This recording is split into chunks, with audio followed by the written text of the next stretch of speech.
Yes, indeed. This is your weekly dose of technology, the internet and culture. And will you please make welcome our panel this week, the editor-at-large for techly.com.au, Claire Porter, welcome back. Thanks for having me. And the editor for Gizmodo Australia, Luke Hopewell, welcome back. Pleasure as always. You promised me you were going to do this whole thing wearing aviator glasses because you knew it was being certainly filmed. Can Go do on, that do if it. you like. Oh, there you go. I feel like David Caruso. He feels the need for NBN speed. Hey! Is that political? That's going to get us into trouble. All right, so many things to work through in today's show, but I want to start with a tweet. It reads, in 16 years of teaching, I cannot think of anything that has ever disrupted my classroom more than today's Snapchat update. Yes, we are talking about the Snapchat update. Now, those are the words of an American high school teacher named Tracy Schroeder, and she's talking, of course, about the latest update in the hugely popular messaging service where you can send photos and videos and they get deleted a few seconds later.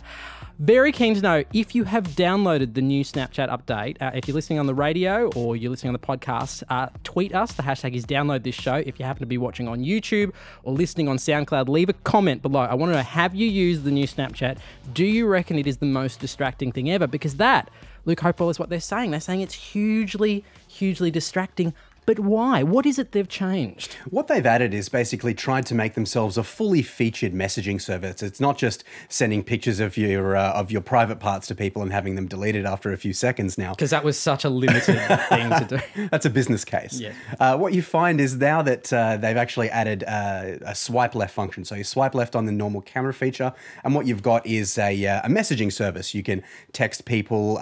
You've got new push notifications to your iPhone. You've also got this funky feature that when two people are joined together in a chat, you can push and hold a button and it jumps into like a walkie-talkie style video service that beams either what you look like or what your environment looks like. There's no dialing, it's all nice and quick. And people are actually going crazy for this. Just, it's like kids with a new toy, literally just going crazy on this service.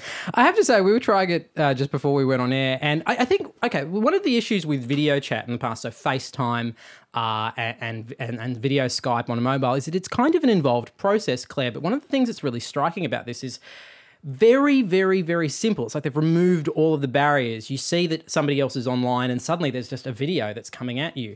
Do you think it's the sort of thing that will take off? Yes, absolutely. I think removing the call interface and having to accept a video chat or accept a call is a really interesting move. I think it really takes that integration of the app and really just allows you to switch between functions really quickly without the need for, green button, red button, green button, red button. None of that. It's all gone. It is interesting. In the last year or so, pretty much every social media company has been clamoring to build their own messaging service. So going through the list, Vine introduced a new private messaging feature. Instagram has direct messaging for photos. Facebook, of course, acquired WhatsApp. They actually failed to acquire Snapchat last year. Why is messaging so important now? Why does everyone want to be part of that game? What platforms like Facebook have realized is something that the telcos realized a long time ago. People are leaving. People aren't staying with their servers because they've found the next big thing.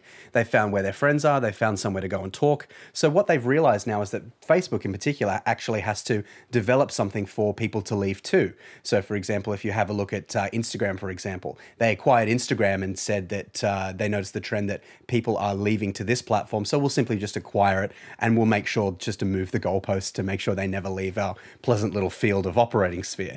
The reason they tried to acquire Snapchat is because it's almost number 3 on the list of things that teens are leaving Facebook for. They're no longer using Facebook Messenger. They're no longer using Facebook wall posts and photos and things like that. The desktop messaging of Facebook is almost dead. It's on a decline at the moment. And you're right, they did fail to acquire Snapchat because they're actually holding out for a bigger valuation from a Chinese company. So right now, they're spending billions of dollars to try and stay in the game.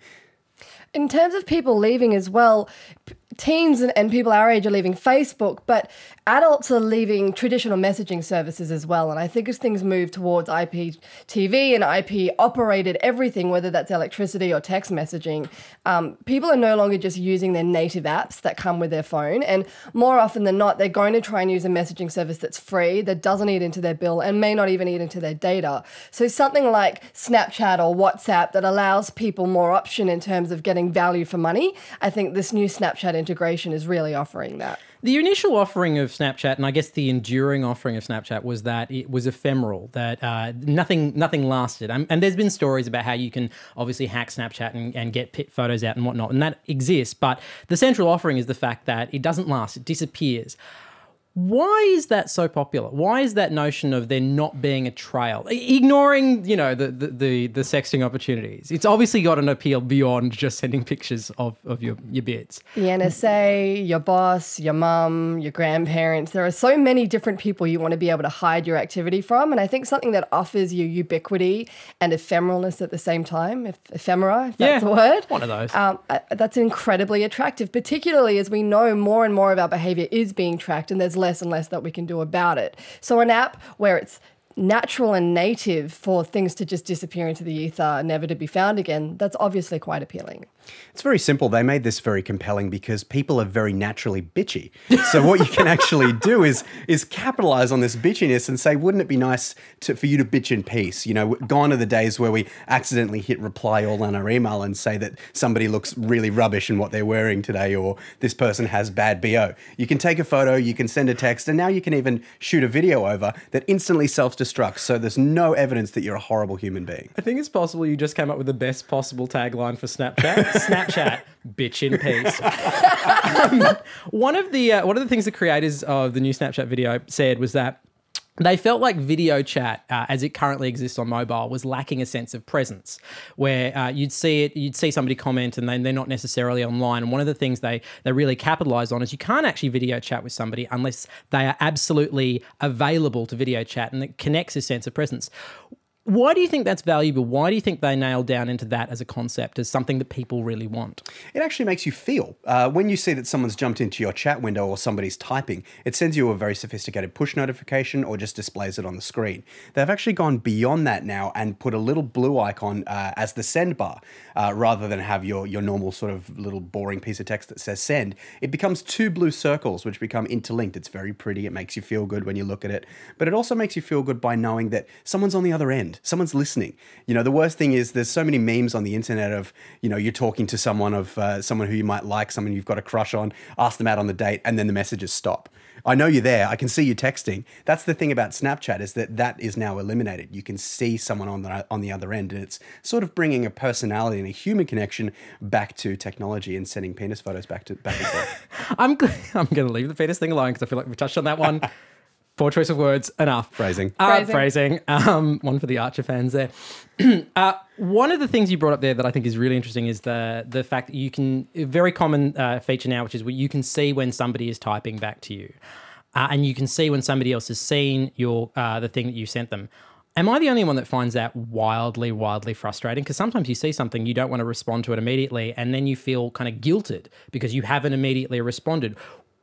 Why is that a thing? Because two people typing at the same time is so awkward. If both people think the other person is typing, potentially both of them are waiting for the other one to get in first. So I think that notification that it's all right, your friend is replying, is let's not create 5 threads out of this conversation. It allows a sense of order. For someone who's socially awkward like me, that's great. It's your turn now. Okay. All right. Have you used the new Snapchat? Is it something that you would be interested in trying out? And do you think it's actually an improvement, or do you think it's worse than the original? Let us know in the comment section down below whether you're listening on SoundCloud or whether you're watching on YouTube. Or, of course, you can tweet us, #download this show. And for those of you watching on YouTube, thank you for watching another chunk of Download This Show. Well, you see, Mark, when a man and a woman love each other very much... Or a man and a woman. Specifically, I walked straight into that. I really did.